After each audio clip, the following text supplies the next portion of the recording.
ಇಲ್ಲಿ ಯಾವುದೇ ಒಂದು ಎಲೆಕ್ಟ್ರಿಸಿಟಿಯ ಕನೆಕ್ಷನ್ ಇಲ್ಲ ಅಥವಾ ಯಾರೇ ಒಬ್ಬರು ನಿಂತ್ಕೊಂಡು ಇದನ್ನು ಮೂವ್ ಮಾಡ್ತಾ ಇಲ್ಲ. ಇದು ನ್ಯಾಚುರಲ್ ಆಗಿ ಸ್ವಾಭಾವಿಕವಾಗಿ ಈ ಒಂದು ಗುಡ್ಡದಿಂದ ಹರಿದು ಬರುವಂತಹ ಗಾಳಿಯ ಒಂದು ರಭಸಕ್ಕೆ ತಿರುಗುವಂತಹ ಒಂದು ಫ್ಯಾನ್ ನೋಡಿ.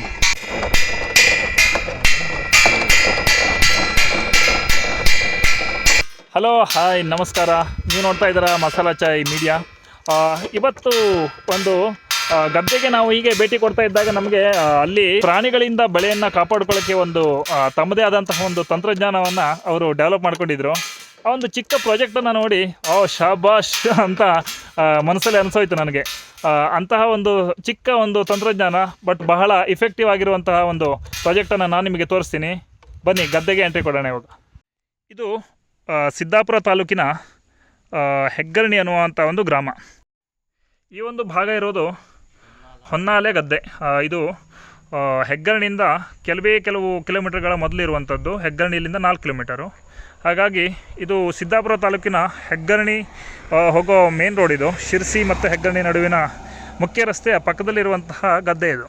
ಇಲ್ಲಿ ಭತ್ತವನ್ನು ನಾಟಿ ಮಾಡಿದ್ದಾರೆ ಮತ್ತು ಸುತ್ತಮುತ್ತಲಿನ ಭಾಗದಲ್ಲಿ ಸಿಕ್ಕಾಪಟ್ಟೆ ಗುಡ್ಡಗಳಿದೆ ಮತ್ತು ಬೆಟ್ಟಗಳಿದೆ. ಡೆಫಿನೆಟ್ಲಿ ಇಲ್ಲಿ ಕಾಡುಕೋಣ, ಆಮೇಲೆ ಕಡವೆ, ಆಮೇಲೆ ನವಿಲು, ಆಮೇಲೆ ಗುಬ್ಬಚ್ಚಿಗಳು, ಆಮೇಲೆ ಮಂಗ, ಹೀಗೆ ಹಲವಾರು ಪ್ರಾಣಿಗಳ ಕಾಟ ಡೆಫಿನೆಟ್ಲಿ ಇದ್ದೇ ಇದೆ. ಅದಕ್ಕೆ ಒಂದು ಸ್ವಾಭಾವಿಕವಾಗಿ ಮತ್ತು ನೈಸರ್ಗಿಕವಾಗಿ ಆದಷ್ಟು ಪ್ರಾಣಿಗಳನ್ನು ಕಂಟ್ರೋಲ್ ಮಾಡೋಕ್ಕೆ ಒಂದು ಮೆಥಡನ್ನು ಇವರು ಕಂಡುಕೊಂಡಿದ್ದಾರೆ.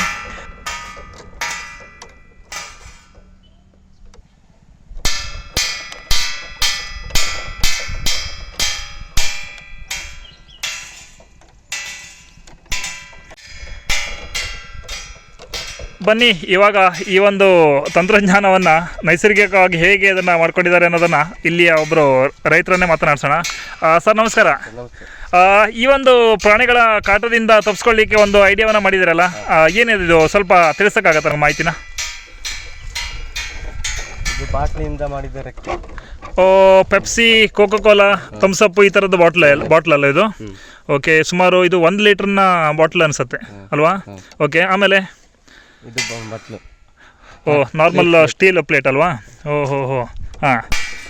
ಆಮೇಲೆ ಆ ರೆಕ್ಕೆಗೆ ಎಂಡಲ್ಲಿ ಒಂದು ಮಳೆಯನ್ನು ಕಟ್ಟಿದ್ದೀರಲ್ವಾ ಇಲ್ಲಿ.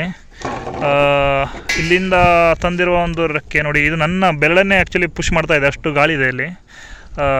ಒಂದು ಬೈಲಿಂದ ಕಂಪ್ಲೀಟ್ ಬರುವಂತಹ ಗಾಳಿಯ ಒಂದು ದಿಸೆ ಅಥವಾ ದಿಕ್ಕನ್ನು ನೋಡಿ ಇದನ್ನು ಕುಂಡ್ರಿಸಿದ್ದಾರೆ. ಸೊ ಈ ಬಾಟ್ಲಿಗೆ ಎಂಡಿಗೆ ಹೆಂಗೆ ಕುಂಡ್ರಿಸಿದ್ದಾರೆ ನೋಡೋಣ. ಮುಚ್ಚಳ ಮತ್ತು ಅದರ ಬಾಡಿಯನ್ನು ರೆಕ್ಕೆಯಾಗಿ ಮಾರ್ಪಡಿಸಿರುವಂತಹ ಜಾಗಕ್ಕೆ ಫಿಕ್ಸ್ ಮಾಡಿದ್ದಾರೆ. ಇದು ಆ್ಯಕ್ಚುಲಿ ಅಂಬ್ರೆಲಾ ಕಡ್ಡಿ ಅನಿಸತ್ತಲ್ಲ ನೋಡಿ, ಇದು ಕೊಡೆ ಅಥವಾ ಅಂಬ್ರೆಲಾದ ಒಂದು ಕಡ್ಡಿ, ಇದು ವೇಸ್ಟ್ ಆಗಿರೋದು. ಸೊ ಆಲ್ ದ ವೇ ಇಲ್ಲಿಯವರೆಗೆ ಅದು ಉದ್ದ ಇದೆ. ಈ ಕಡ್ಡಿಯ ಉದ್ದ ಸುಮಾರು 1 ಫೂಟ್ ಇದೆ. ಸೊ 1 ಅಡಿ ಅಗಲದ ಕಡ್ಡಿ. ಈ ಒಂದು ಕಂಟೈನರನ್ನು ನೀವು ನೋಡೇ ಇರ್ತೀರ. ಇದು ಚಾಕ್ಲೇಟ್ ಮತ್ತು ಕ್ಯಾಂಡಿಗಳನ್ನು ಹಾಕಿಡೋಕ್ಕೆ ಬಳಸುವಂತಹ ಒಂದು ಕಂಟೈನರ್, ಅಥವಾ ನಮ್ಮ ಕಡೆ ಕರಡಿಗೆ ಅಂತ ಕರೀತಾರೆ. ಸೊ ಎಂಡಲ್ಲಿ ಮತ್ತೆ ಒಂದು ಚಿಕ್ಕದಾದಂತಹ ಈ ಸೇಮ್ ಪ್ಲಾಸ್ಟಿಕ್ ಕೋಕೋ ಕೋಲಾ ಅಥವಾ ಥಮ್ಸಪ್ನ ಬಾಟಲ್ನ ಒಂದು ಪೀಸ್ ಇದು. ಸೊ ಇದನ್ನು ಆ್ಯಕ್ಚುಲಿ ಈ ಒಂದು ಮೊಳೆಯನ್ನು ಫಿಕ್ಸ್ ಮಾಡೋಕ್ಕೆ ಬಳಸಿದ್ದಾರೆ. ಸೊ ಇಷ್ಟೇ ಬಳಸಿರೋದು ನೋಡಿ, ಮತ್ತೇನೂ ಮಾಡಿಲ್ಲ ಇದರಲ್ಲಿ. ಇಲ್ಲಿ ಚಕ್ರ ತಿರುಗ್ತಾ ಇದ್ದಂತೆ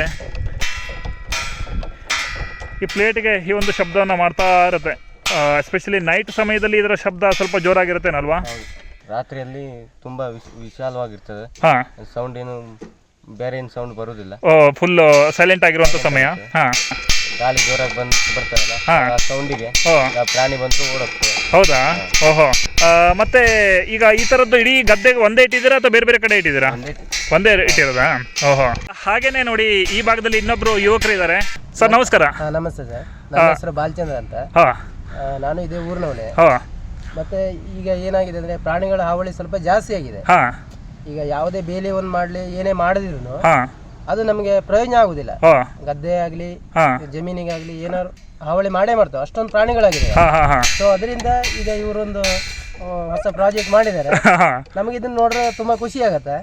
ಆದ್ರೆ ಇದೇ ತರ ಇನ್ನು ಇದನ್ನ ನೋಡ್ಕೊಂಡು ಇನ್ನು ಹಲವಾರು ಜನ ಎಲ್ಲ ನಮ್ಮ ಊರಿನವರು ಪ್ರತಿಯೊಬ್ರು ಮಾಡ್ತಾರೆ. ಈಗ ನಮಗೆ ಗದ್ದೆ ಕಾಯ್ಲಿಕ್ಕೆ ಮತ್ತೆ ಬೇರೆ ದಾರಿಯೇ ಇಲ್ಲ. ನಮ್ಗೆ ಬೆಳೆದಿರೋ ಬೆಳೆ ಇಟ್ಕೊಳ್ಳೋದು ಕಷ್ಟ ಆಗತ್ತೆ.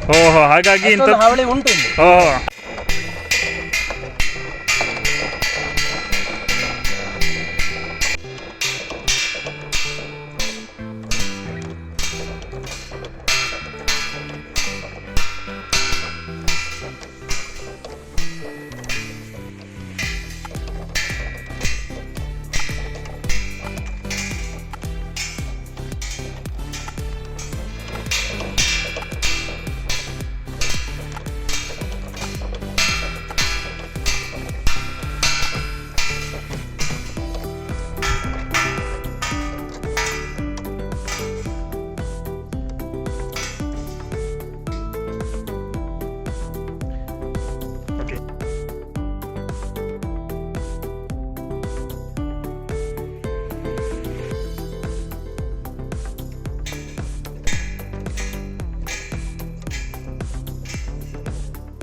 ನಿಮ್ಮ ಒಂದು ಮಾಹಿತಿಗೆ ಧನ್ಯವಾದ ಸರ್.